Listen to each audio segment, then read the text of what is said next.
മംഗളാദേവി ഉത്സവം പുരോഗമിക്കുന്നു. വർഷത്തിലൊരിക്കൽ മാത്രം നടക്കുന്ന മംഗളാദേവി ചിത്ര പൗർണമി ഉത്സവത്തിന് ക്ഷേത്ര പരിസരത്ത് വലിയ തിരക്കാണ്. ഇതിന് വിശദാംശങ്ങളുമായി ജെറിൻ ശരിയാണ്. ജെറിൻ, ക്ഷേത്ര പരിസരത്ത് ഈ ഉച്ച സമയത്തും വലിയ തിരക്ക് അനുഭവപ്പെടുന്നു. അതേസമയം കുടിയിൽ നിന്നുള്ള ഭക്തരുടെ തിരക്ക് കുറഞ്ഞതായി അറിയാൻ കഴിയുന്നു. 2:30 വരെ ഭക്തരെ ക്ഷേത്രത്തിലേക്ക് കടത്തിവിടുകയുള്ളൂ. എന്നാലും വിശദാംശങ്ങൾ എന്തൊക്കെയാണ്?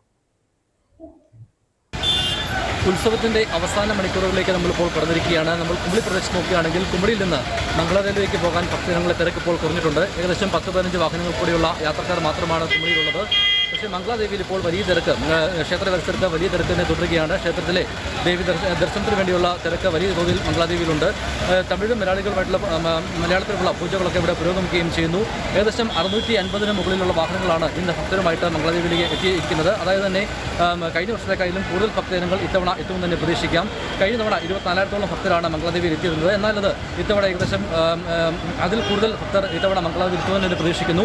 2:30 വരെ മാത്രമാണ് ഇവിടുന്ന് ഭക്തരെ പ്രവേശിപ്പിക്കുകയുള്ളൂ. അതിനുശേഷം 5 മണിക്ക് ശേഷം മംഗളാദേവിയിൽ ആരെയും നിർത്താൻ അനുവദിക്കുകയില്ല. അവിടുന്ന് തിരിച്ചിറക്കപ്പെടുന്നതിന് കൃത്യമായി തന്നെ പറഞ്ഞിട്ടുണ്ട്. കൃത്യമായി കർശന നിയന്ത്രണങ്ങളോട് തന്നെയാണ് ഇപ്പോൾ പുരോഗമിക്കുന്നത്. പ്ലാസ്റ്റിക് ഒഴിവാക്കുന്ന നിയന്ത്രണങ്ങളാണ് ഏർപ്പെടുത്തിയിരിക്കുന്നത്. തീർച്ചയായിട്ടും മറ്റ് സംഭവങ്ങളിലും ഒന്നുമില്ലാതെ തന്നെ ഈ മണിക്കൂറുകൾ ഇപ്പോൾ ഉത്സവം വളരെ ഭംഗിയായി തന്നെ നടത്തുവാൻ സാധിച്ചിട്ടുണ്ട്.